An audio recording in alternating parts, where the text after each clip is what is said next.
जी, जी, आपने United Nations का ज़िक्र किया और वो एक मल्टीलैटरल बॉडी थी और बहुत सी चीज़ें यूनाइटेड नेशंस में डिस्कस होती थी। लेकिन अगर आपने मार्क कार्नी की स्पीच सुनी हो जो कि उसने वर्ल्ड इकोनॉमिक फोरम पे की है, वो बड़ी इंटरेस्टिंग थी। उसने एक बुक का रेफरेंस दिया था जो पावर ऑफ द पावरलेस थी और कम्युनिस्ट दुनिया में जो ग्रीन ग्रॉसर के नाम से एक बात मशहूर हुई थी कि जो शॉपकीपर्स थे वो एक बोर्ड लगाया करते थे कि दुनिया के सारे मज़दूरों को इकट्ठे हो जाना चाहिए। और वो यूँ करते इसलिए करते थे क्योंकि पावरफुल लोग थे और उनको ज़बरदस्ती लगाना पड़ता था, लेकिन सबको पता था ये झूठ है। तो मार्क कार्नी ने इसको एज एन एनालॉजी पेश किया और उसने कहा कि हमने भी ये बोर्ड लगाए हुए थे लेकिन अंदर हमें पता था कि अमेरिकन हेजमनी है और ये पावर है। मैं खालिद चिश्ती साहब के पास चलूँगा इस बात पे। खालिद साहब, कैनेडियन प्राइम मिनिस्टर हो, बेल्जियम प्राइम मिनिस्टर हो, इवन एलॉन मस्क ने वर्ल्ड इकोनॉमिक फोरम पे मजाक करते हुए कहा कि ये जो बोर्ड ऑफ पीस है ये एक्चुअली PIECE है और ट्रंप जो है वो पीस ऑफ वेनेजुएला और पीस ऑफ ग्रीनलैंड चाहता है। इससे आपकी राय इस पे बड़ी इंपॉर्टेंट होगी, प्लीज़ हमें गाइड कीजिएगा। बहुत शुक्रिया डॉक्टर साहब, आपके इनवाइट किए। देखिए, मुझे एक हिस्ट्री से रेफरेंस अगर देने की इजाज़त दें, क्योंकि मैं जब NDU या मुख्तलिफ यूनिवर्सिटीज़ में पढ़ता या पढ़ाता था तो 2500 साल पहले एथेंस के एक जनरल से थुसिडिडेस उनका नाम था और उन्होंने पावर को फर्स्ट टाइम फॉर्मल एक्सप्लेन किया था या स्ट्रेंथ को या वो किया था कि ताकत किसको कहते हैं।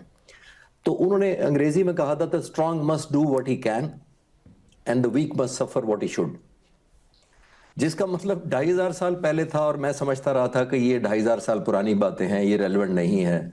2500 साल बाद भी मुझे रेलेवेंट लगती हैं कि जिसके पास ताकत है, बचपन में जिसकी लाठी उसकी भैंस या माइट इज राइट और सब कुछ सुनते आए, लेकिन अब ज्यादा बेहतर समझ पाए हैं। देखिए, जहां तक तो सीज फायर है, कोई भी दुनिया का सेन शख्सियत, कोई मालिक होगा दिमाग का एवरेज, वो कहेगा कि ये बहुत अच्छी चीज़ है, इसमें कोई शक नहीं है कि सीज फायर होनी चाहिए थी। लेकिन आपने बड़ा खूबसूरत जुमला शुरू में कहा कि सिर्फ एक ही चीज़ इंप्लीमेंट हुई है, वो इजरायली कैदी वापस चले गए हैं, डेड बॉडीज या लाइफ, एक बात वही अमल दरामद हुआ है। इसमें भी कोई शक नहीं है कि पीस में शामिल होना चाहिए, इन प्रिंसिपल किसी जगह भी पीस हो। लेकिन सवाल ये है कि ये पीस का मैंडेट या एंड ऑब्जेक्टिव टेक होम इस दुनिया के 8 बिलियन लोग हैं उनके लिए क्या है। 8 बिलियन ना सही, कम से कम जो इफेक्टेड है उनके लिए तो ये है कि फलस्तीन की एक रियासत बने। अब अगर फलस्तीन की रियासत बननी है तो उसके लिए या ये सीज फायर के लिए था सब कुछ, तो फिर सीज फायर के लिए था तो 75,000 जाने सिर्फ सीज फायर के लिए बहुत महंगी कीमत है।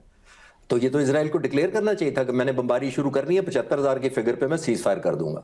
75,000 शहीद हुए, इसका मतलब 75,000 खानदान उजड़े, बच्चे, औरतें। जब इतनी ब्रूटैलिटी हुई तो 75,000 की ये कीमत तो नहीं है कि सिर्फ सीज फायर तक हम सेलिब्रेट करें कि बहुत जबरदस्त हो गया जी, बमबारी खत्म हो गई। बमबारी की कीमत दी इन लोगों ने नहीं दी, उन्होंने दी कि उनको एक होमलैंड जिसका वादा था। 1948 में जब ये इसराइल यहां पर ला के जूस को बसाया गया, उस वक्त जूस की यहां पॉपुलेशन, मैं हिस्ट्री से इसलिए कर रहा हूं कि हम बेहतर कनेक्ट कर पाए, 15% सिर्फ पॉपुलेशन थी इसी एरिया में जूस की। उसके बाद जब ये डिसाइड किया गया कि यहाँ एक जूस स्टेट भी बनेगी, फिर पूरी दुनिया में जूस को लाया गया और ऑलमोस्ट बड़ा जोर लगा के 40% तक पॉपुलेशन पहुंची, फिर भी फलस्तीनी 60% थे। उस वक्त वादा किया गया ब्रिटिश ने, क्या मैं आपको एक स्टेट देंगे, तो एक यू स्टेट होगी, एक आपकी स्टेट होगी। आप आज देख लें, हुकूमत पाकिस्तान का ऑफिशियल स्टैंड है कि 67 का जो वादा है, रेजोल्यूशन है कि फलस्तीनियों को एक स्टेट मिलनी चाहिए, वो मिलनी चाहिए, तो वो अभी तक नहीं वादा पूरा हुआ। देखिए, मैं इत्तेफाक करता हूं, वो जो मशहूर एक बात कहते हैं अगर आप मेज पर नहीं होंगे तो मेन्यू में होंगे। तो मेज पर तो होना यहाँ बहुत अच्छी बात है, वरना मेन्यू में होते। तो मेज पर आप मौजूद हैं, बहुत अच्छी बात है, but at the end of the day हमें एक स्टेट की तरफ जाना चाहिए। वो जा रहे हैं या नहीं जा रहे, वो वक्त बताएगा। और अली साहब ने बिल्कुल ठीक कहा कि ये जो अभी हम बात कर रहे थे कि हमें तो टर्म्स कंडीशन नहीं पता, बायलॉज नहीं पता, एम्पावरमेंट नहीं पता जो पीस कीपर्स होंगे, और अभी तक तो मैं ये भी नहीं समझ पाया कि ये पीस कीपिंग है या पीस रिस्टोरेशन है। दोनों में फर्क होता है। रिस्टोर के अंदर आपको फोर्स यूज करनी पड़ती है, कीपिंग में आपको सिर्फ मॉनिटरिंग करनी पड़ती है, जैसे ट्रैफिक पुलिस कर रहा होता है। तो उस तरह दोनों में बड़ा फर्क है। अब आते हैं क्विकली कि हमारा ट्रैक रिकॉर्ड क्या है इसराइल का या अमेरिका के साथ जो इस तरह की बॉन्डिंग हुई है या एग्रीमेंट्स हुए हैं। देखिए, यासिर अरफात 1960 में उन्होंने PLO बनाई और आर्म्ड स्ट्रगल शुरू की, और 25-30 साल जब कर ली तो 1992 में इंगेज किया गया उनको और कहा गया कि अगर आप टेबल पर आ जाएं और अपने आप को डिसआर्म कर लें तो हमारे साथ एग्रीमेंट करें। ओस्लो एग्रीमेंट हो गया। PLO में यासिर अराफात ने डिसार्म किया और 95 में एग्रीमेंट हो गया। उसकी आखिरी लाइन में लिखा हुआ है कि दिस एग्रीमेंट ये लीड करेगा 2 स्टेट सोल्यूशन की तरफ। इस बात को 32 साल होने वाले हैं। जी जी। आया 2 स्टेट सोल्यूशन की बात हुई तो वो छोड़ देते हैं। अभी आ जाते हैं प्रेजेंट एग्रीमेंट के ऊपर। जो प्रेजेंट एग्रीमेंट हुआ, जो नेतन्याहू हैं, जो ही वो लैंड किए तल अवीव में, उन्होंने हिब्रू लैंग्वेज में एक इंटरव्यू देते हुए कहा कि एग्रीमेंट तो हो गया, मैंने ये तो नहीं कहा कि 2 स्टेट पे मैं एग्री करके आया हूं। अब ये तो बेस है, ये तो फाउंडेशन है इसकी। बाकी पोर्टफोलियो क्या है, बोर्ड कैसा बनता है, मैं तो एक्शनेबल जब इसमें मैनिफेस्टेशन होगी, एग्जीक्यूशन होगी, तब हम सब खड़े होके क्लैप करना चाहिए हमें। जिस दिन ये मेजरेबल, टेंजिबल, सिर्फ वादों तक नहीं, जिस दिन फलस्तीनियों के लिए कुछ होगा, जिन्होंने सिर्फ 75,000 ने तो अभी शहादतें पाई हैं, कितने अरसे से स्ट्रगल कर रहे हैं। मैं कतन आर्म स्ट्रगल और उसके खिलाफ, उसके नहीं हूं हक में उस तरह के कोई होनी चाहिए, लेकिन अगर आपने वादा किया तो रोड मैप एंड दिले। आखिरी जुमला डॉक्टर साहब मेरी तरफ से ये है कि हम तमाम के तमाम लोग इफेक्ट्स की तरफ एड्रेस करके सेटिस्फाइड फील करते हैं। बमबारी बंद हो गई, एम्बुलेंस चली गई, खुराक राशन पहुंच गया, तंबू लग गए, गर्म कंबल दे दिए गए, ये सब इफेक्ट्स हैं। कॉज क्या है? कॉज जैसे इंडिया पाकिस्तान में कश्मीर है, वहां फलस्तीन की एक स्टेट है। तो let's talk about cause.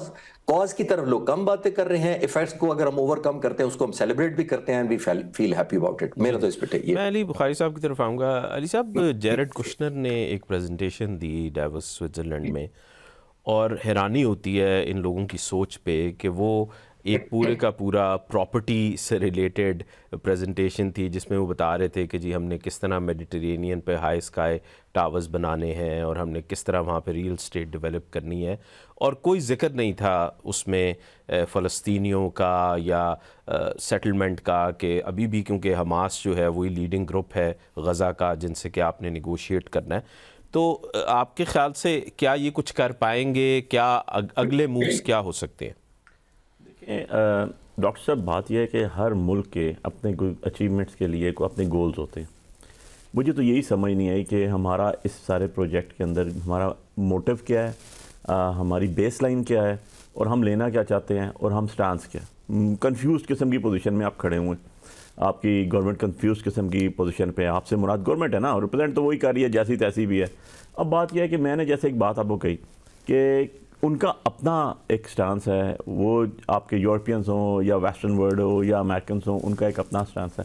Greenland के ऊपर खड़े हो गए ना, वो लोग शामिल नहीं हुए, उनका अपना एक स्टांस, अपने इसकी इशू के ऊपर खड़े हुए हैं। हम कश्मीर के ऊपर खड़े हुए हैं ना आज तक। सो इशू ये है कि जब इस तरह के इश्यूज़ होते हैं जिसके ऊपर आपके पास कोई एक दो पॉइंट्स के अलावा आप आगे नहीं चल सकते, बड़े सोच समझ के चलने चाहिए। इसमें आपकी सारी नेशन इन्वॉल्व होती है, आपकी मुल्क सारी के सारा इन्वॉल्व होता है, क्योंकि मुल्क के 25 करोड़ आवाम के सेंटीमेंट्स भी साथ होते हैं, और उनको ऑन बोर्ड लेना, ऑन लूप लेना मैंडेटरी रिक्वायरमेंट होती है। आप कोई ऐसा काम नहीं कर सकते, कोई ऐसा काम करना भी नहीं चाहिए जो पॉलिटिकल गवर्नमेंट्स होती हैं। स्पेसिफिकली मैं डिक्टेटर्स की बात नहीं कर रहा हूँ, जो पॉलिटिकल गवर्नमेंट्स होती हैं वो आवाम को जवाबदेह होती हैं, और उनका काम होता है कि हम बताएं। देखें, अब जब ये चीज़ें आपको पता ही नहीं है, तो मैं तो सिंपल दोबारा अपनी बात रिपीट कर रहा हूँ कि we just fire in a dark, कि हमें अंधेरे में एक फायर किया है, लगता है नहीं लगता है, हवा में चला जाता है, समुद्र में गिर जाता है, नो वन नोस। जिनके अपने गोल्स हैं, फॉर एग्जांपल अमेरिकन के अगर मैं बात करूं तो डोनाल्ड ट्रंप का अपना एक गोल है, उसके अपना कुछ अचीव करना, चाहे वो ग्रीनलैंड के हवाले से हो, चाहे वो इसराइल के हवाले से हो, चाहे वो पाकिस्तान के हवाले से हो, चाहे अफगानिस्तान के हवाले से हो, वो उसके मुताबिक लेके चलेगा। ऑन द अदर साइड हम क्या कर रहे हैं, मुझे तो ये समझ नहीं आ रही कि हमारी फॉरेन पॉलिसी क्या कह रही है। हम वहाँ गए, हमने साइन कर दिए, मैं दोबारा अपनी बात पर खड़ा हूँ, उसी बात पर कि यार आप सिग्नेचर्स करके आ चुके हो, और बिल्कुल मैं भी सुन रहा था डॉक्टर साहब ने बिल्कुल सही बात कही, खालिद भाई की बात से 100% ठीक है कि नो वन नोज कि आप ये कीप के लिए, कीप फॉर द आप कह लें कि जो आपका रेस्टोरेशन ऑफ द पीस के लिए हो रहा है या कीप ऑफ द पीस के लिए हो रहा है। सो पीस कीपिंग है ये हम लोग, या हम लोग रेस्टोरेशन के लिए हैं। तो मुझे तो ये लग रहा है कि हम दोनों चीज़ों के ऊपर नहीं है। हम तो वहाँ खड़े हो गए हैं आके कि हमने अपने इंटरेस्ट वॉच कर किए नहीं किए, हमने यूएस के ज़रूर हमने जो है वो इंटरेस्ट वॉच किए हैं और उनके साथ देखा, क्योंकि जब पता ही नहीं है आपको, मतलब आप, मैं एज अ वकील आपको एक बात बताऊं, आपने केस प्लीड करना होता है, आप पहले उसकी फाइल पढ़ते हैं, उसके गो थ्रू करते हैं, उसके डॉक्यूमेंट्स के बाद आप देखते हैं कि यार